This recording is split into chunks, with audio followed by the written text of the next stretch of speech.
Perfect? Bang on my chest if you think I'm perfect. Go ahead, bang on it. No heart? You gotta have heart.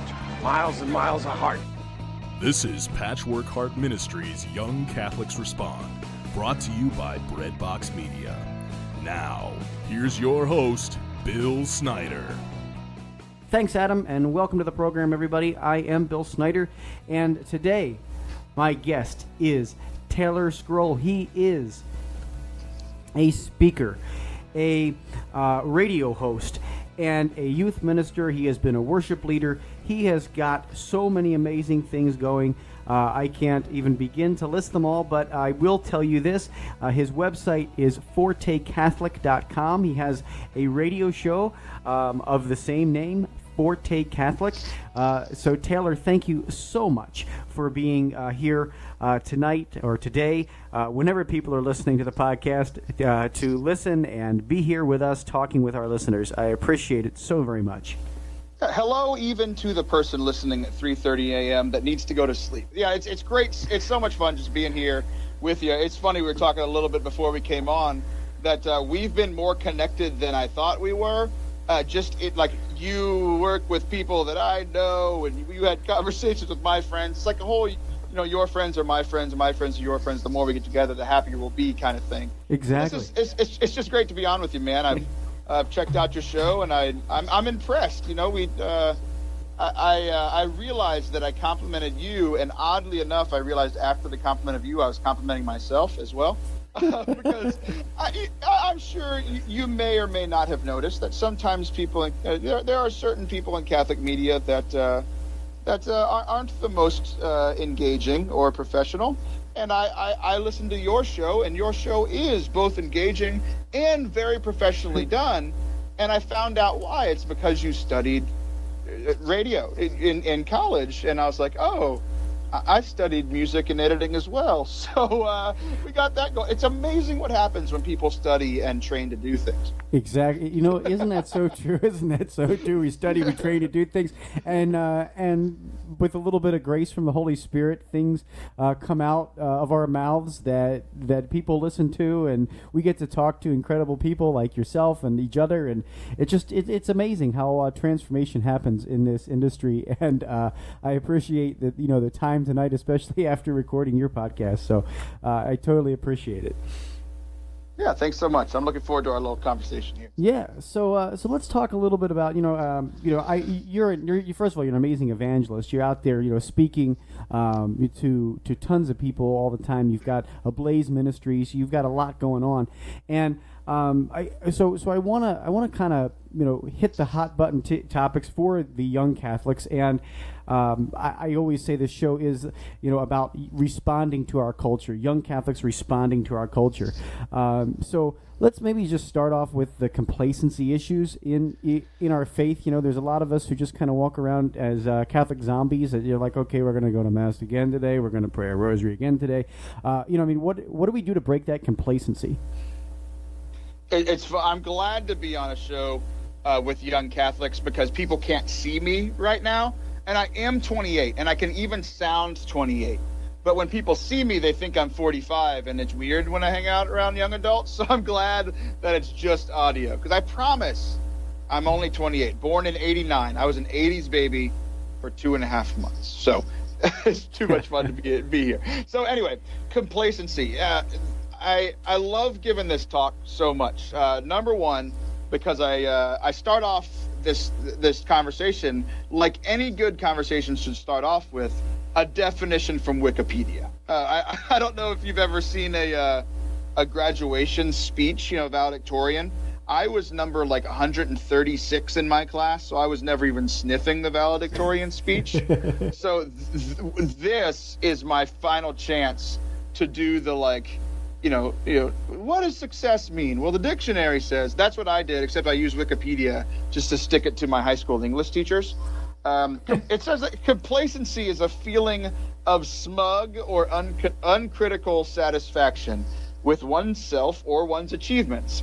And this is, again, I don't know if you remember any of your English classes. I remember mine, and I remember, you'd look up something in the dictionary, and it would say it would give you the definition, and you didn't understand any of the words in the definition, so you had to look up, you went from looking up one word to like 7. Right. So I had to look up smug. And essentially the word smug means, in another word that young adults do understand, is meh. M-E-H, meh. And like that's what complacency is, right? It's like, oh, we're in mass. And you know how I feel about mass sometimes? Meh. Like we're supposed to like it wasn't terrible, but it wasn't great, the music was a little rough, the preaching was by a 87-year-old man that's been preaching forever. Like he's run out of stuff to say. It's like it's just meh. Like it wasn't terrible, but it wasn't like uplifting for me, right? Yeah. And like we've all had times where we get like that in our personal life of prayer. It's like I could pray today, but like I'll just keep watching Netflix. It's like that's what we're gonna do instead. So yeah, it was so true. You know what flashed back, Taylor, into my mind is this. It was the Emoji Movie, which was, I don't know if you saw that movie, but it's all about this emoji, the meh emoji, and I think that's probably horrible. That here I am at 33 watching the Emoji Movie, but that's what youth ministers do for their kids, right? But yeah, it's totally right. It's funny, I haven't seen it, and I'll tell you why. I have kids, and I work in youth ministry, so like I should have seen it.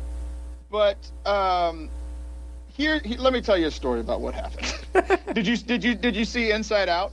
Yes. Okay, Inside Out came out in 2015, and it was an animated movie all about emotions, and it absolutely wrecked me. Like, I watched that movie, and I'm just like, I don't know what to do with my hands. Like, I was so confused, and like that movie was just so heart-wrenching and moving. Yeah. And it just like it messed with me for a few weeks after watching it. So then I saw the Emoji Movie coming out. I was like, nope, not doing it. I'm not doing that to myself. Yeah, Inside Out is absolutely one of my favorite movies, but it's one of those movies I think I'll never watch again. Yeah, right. I mean, yeah, it really was. But and actually, it was done by a lot of religious-based, producers and stuff. I mean, they a lot of them that worked on that movie had Christian foundings, and you can see why. Because there's so many great themes in it. So if you've got young kids, if you're out there listening to this, check that movie out because it's awesome. But even that, it tackles the idea of complacency. Just I'm not gonna get up and go to church today because that priest, that guy. Do you find that we put more issues in the way, and if we just kind of like rip off the Band-Aid and go back to church, we receive what we need. We receive the consolation we need. Yeah, it's interesting that you bring this question up today because I just went to my spiritual director today, and I was kind of talking about this, and not necessarily about complacency, but about like being frustrated in faith and about this kind of like so much going on, right? And the other things being in the way. So my life has been actually kind of rough these last couple of weeks, like both spiritually, physically. Like my house has been falling apart, my cars won't stop starting. It was just like nothing that normally happens all happened in like a 1.5 week period. I got in it's the craziest thing. It was a fender bender. Like I'm fine, but it was a hit and run and chase. He hit me, didn't know he hit me, ran away. I got in my car, chased him, pulled up, like pull over, Yeah.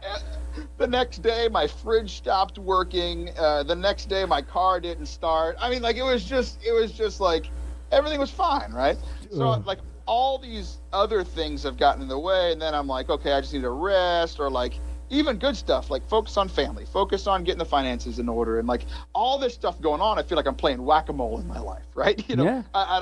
And like I think young adults are the last people that understand what whack-a-mole is. Youth today absolutely don't. Like they've never been to an arcade.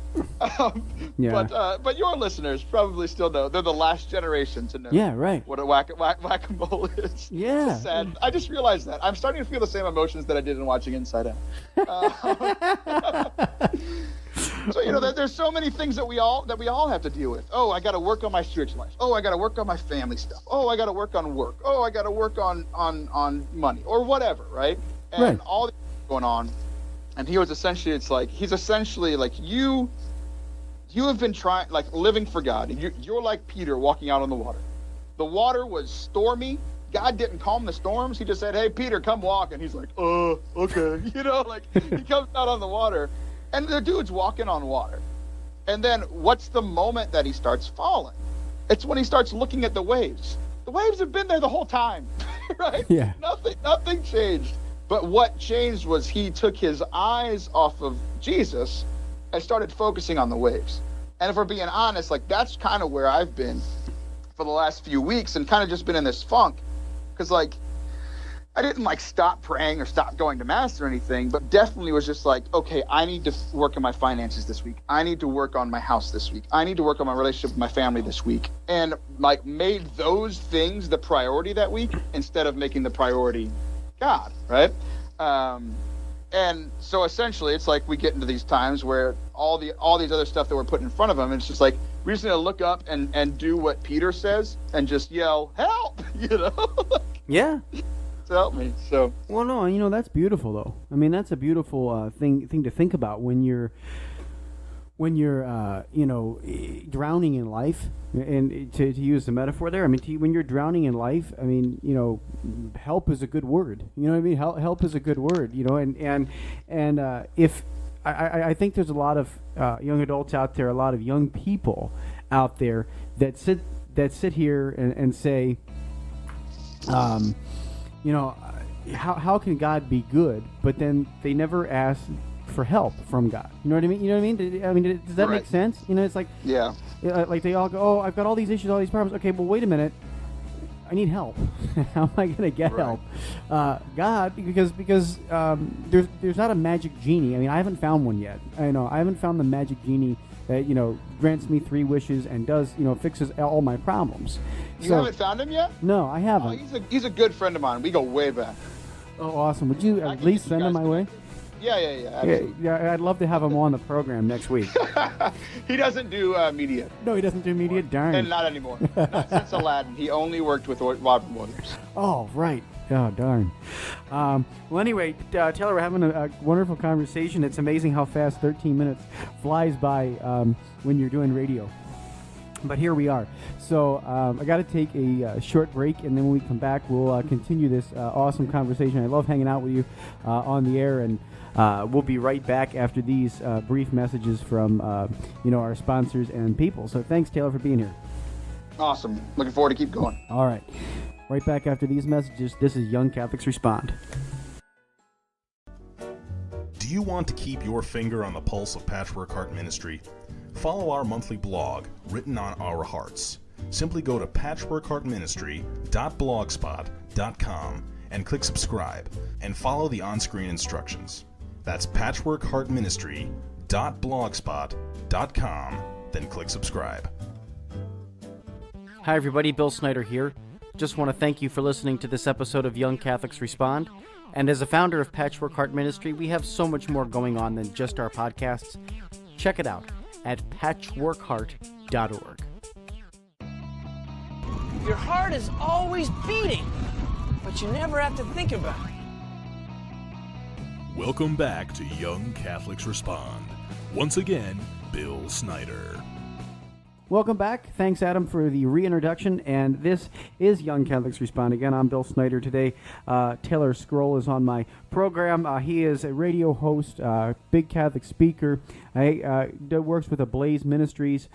Just is an all-around awesome guy. Even watched him play a little bit. Is this Star Wars or Scripture with teens? So that's that's an awesome game, and I've got to steal that one, Taylor, because I just think it's a lot of fun. That one's phenomenal. Great game to play. So anyway, we're talking on today's program about complacency in faith and complacency in our relationship with God, and getting kind of stuck in the spiritual mud, and not moving forward. And I think there's a saint that says out there, if you're not moving forward, you're walking backwards. So or maybe it's a modern philosopher, but either way, I think that's kind of true, right? Absolutely, man. So what else? What other tips do you have out there? Like, okay, say somebody's out there listening to this right now, going, "Yeah, I'm pretty much a normal teen, normal young adult in college. I have sent a streak now of 500 days of Snapchat." My youth minister did not take my phone away on the confirmation retreat, and what am I to do? Like, how do I get away from this mundane treadmill? Dude, it's funny because the snap streaks are real. Here's my confession. I know you're not a priest. I'm not under that pretense, but I have a streak on the Time Hop app. It's like 567 days. And my streak currently on my Bible app is like 6 days. So that should tell you all you need to know. And that's one of the longer streaks I've had here recently. Here's the thing. I think a lot of times we don't get connected to the why. It's like we've been told we need to pray. We've been told we need to go to church. We've been told that God is real. We've been told all these things about faith. And most of us grew up going to some kind of church, some kind of boring CCE, or hopefully less boring youth ministry, and all these sorts of things, right? I know that at least was my case. And we don't know the why. Why pray? Why go to church? Why get into all of this stuff? And we're not connected with the mission. So, are you a Star Wars fan? You talked about the scripture in Star Wars. You liked the Yeah, game, I mean, I'm not like the total Star Wars geek out there, but I follow it enough to know what's going on. Okay, so Rogue One. Did you watch Rogue One? I did see Rogue One. That was a fantastic movie. Okay, there are two lines in that movie that I absolutely love. So Jyn Erso is the main character, right? She was young. She kept getting herself into trouble. The moment that her life changed was when she was standing in front of the general, and the general said, "We have a mission for you." And that changed her life. She went from this miscreant that was getting in trouble and not really doing anything with her life to playing this huge role in the grandest scale in this huge war to save the day, essentially, right? Yeah. And it changed when they said, "We have a mission for you." And then throughout her training and throughout the movie, there's this amazing line that says, "If you continue to fight, what will you become?" Right? And I think those two lines for me, just make my, I'm a very hairy man. All the hairs on my arms stand up whenever I hear those things, because that's exciting, right? We have a mission for you, young church. We have a mission for you. Your mission is to become a disciple of Christ, to become a follower of Christ, and to share that with other people, to share the joy of Catholicism. That's my slogan, making Catholicism fun again, right? Yeah. There's a certain world leader, I don't know if you've ever heard of, that has a similar slogan. I stole it and made it better. Making Catholicism fun again, and bringing the joy of the gospel that Pope Francis talks about back into our life and ingrained into this mission. There is something more, because why not be complacent? Why not be meh if we don't think we have any part in this, and we all do. Yeah, it's funny how much God uses us in just being completely normal, regular human beings. I think that there is a big disconnect sometimes for the distant onlookers of Catholicism, who think this is some archaic institution that's so old that you can't, whatever. They think it's it's just a bunch of nuns cloistered, chanting Latin chant, and yeah, that's part of it. But they have joy, and they have an amazing joy that's also found in teens and found in young adults at Steubenville conferences, and hitting beach balls up in the air and being stupid. And there's joy everywhere in life, and when you're Catholic, it's like being fully alive, right? When you're living as you should be, you're fully alive, right? God does not want to take your gifts and talents and put them in a box. He wants to open them and share them with the world, right? No, absolutely, right. And like it's funny that you say that, because like the word forte for Forte Catholic means it's a play on words. It's kind of a double meaning. So forte in music, and I'm a music guy, means loud, and I'm very, very loud. Like everything that I do is loud, right? Like I just yell all the time. And then the other thing that forte means is like, what are you good at, right? So like, what are the things that I'm good at that I think that God has given me gifts in? And how do I share those? And then also, what are the gifts that he gave everybody else? And how can we all, myself included, try to bring those gifts out, especially in young people, in young adults? So I have a question for you. Yeah. Fun question. Yeah. When I say, I'm going to say something, and I want you to tell me the person that you think I'm talking about. We're going to play a little guessing game.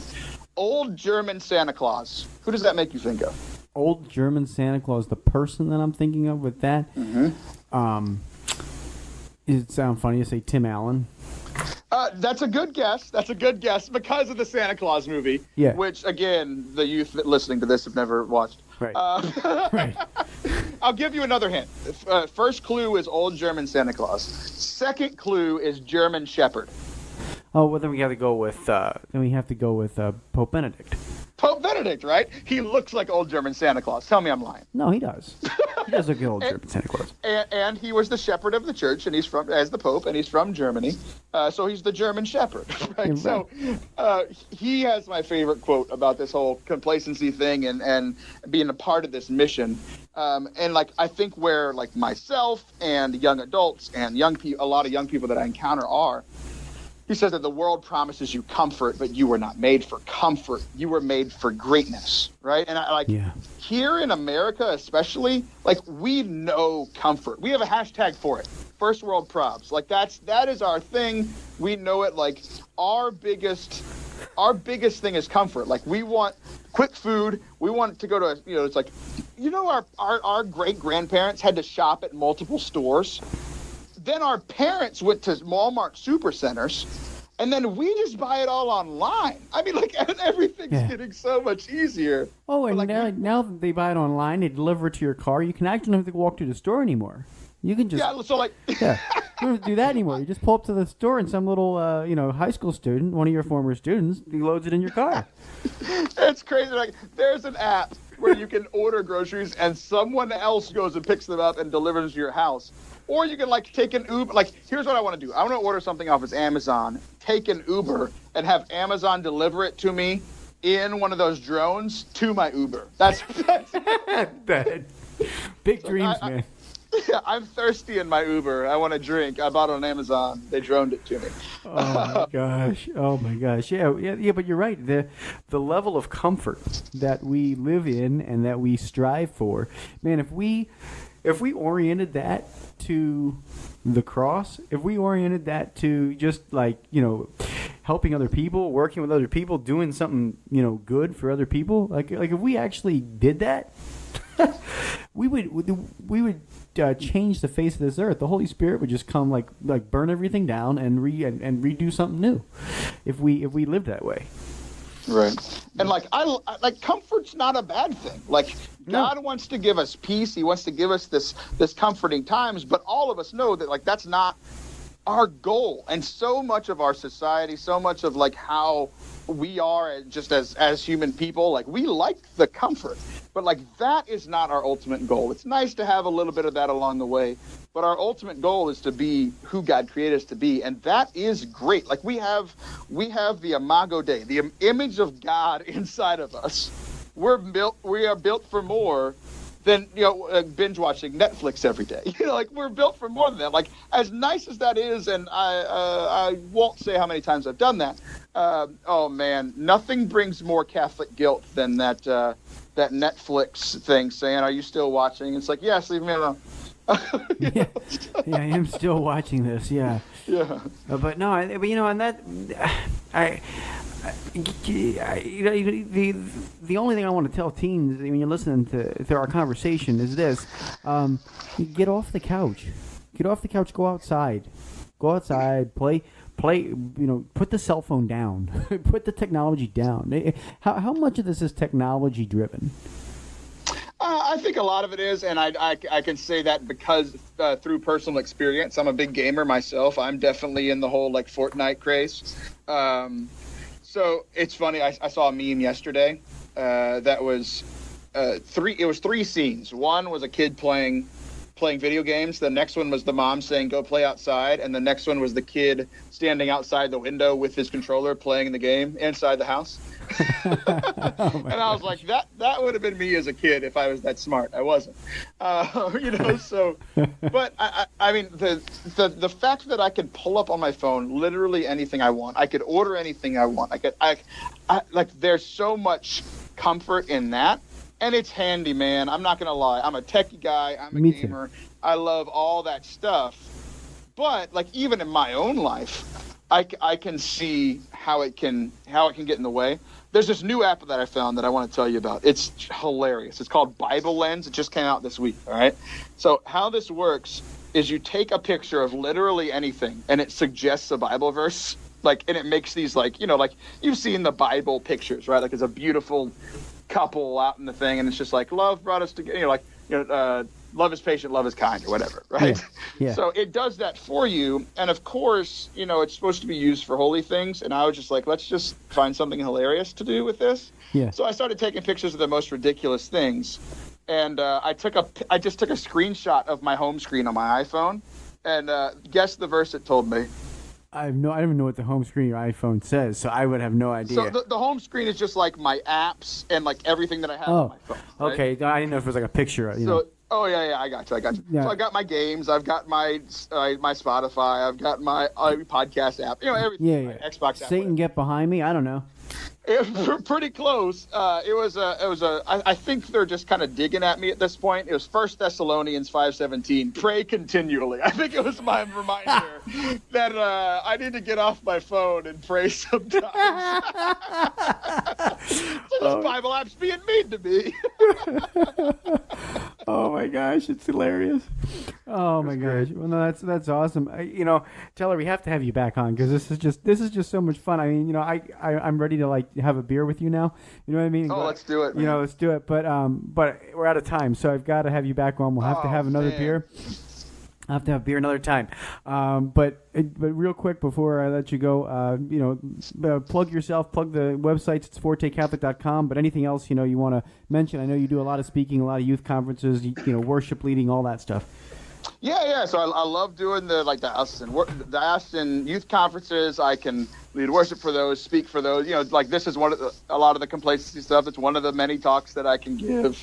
I'm actually heading up north a couple of times. I know I live way down the south in Texas. You live up in the north. I'm heading up to Ohio for a youth conference this fall. I'm heading up to Vermont in February. That was dumb of me. I'm really excited I'm doing the event, but I'm a Texan. Going to Vermont in February, that was a little cold. Smart. It's very cold. I'm going to freeze to death. So, yeah, if anybody ever wants me to come out to their parish to speak to youth, young adults, I even I did an event for old folks. I don't know the elderly. I don't know the correct term. You can edit it out later.